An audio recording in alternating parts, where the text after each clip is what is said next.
ओ टूटा टूटा एक परिंदा ऐसे कि फिर उड़ ना पाया। तो मुझे पहली बार ये एरियल कर रहा है, दिल जीत लिया।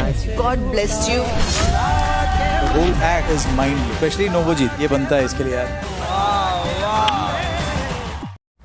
खुलुमबाय थांनाय 21 आरो 22 मे शनिबार आरो रबिबार खालि जालांनाय DID लिटिल मास्टार सिजन 5 आव गासै रायजो रायजाया आंनि फिसाला नवजित नार्जारिखौ भोट होनाय थाखाय साबायखर बावहरबाय आरो फैगौ 28 आरो 29 मे शनिबार आरो रबिबार खालि भोट होनानै देरहाहोनो थाखाय गासै रायजो रायजानि सिङाव आरज गाबहरनाय थाबाय। खुलुमबाय। जय बर' हारिनि जय।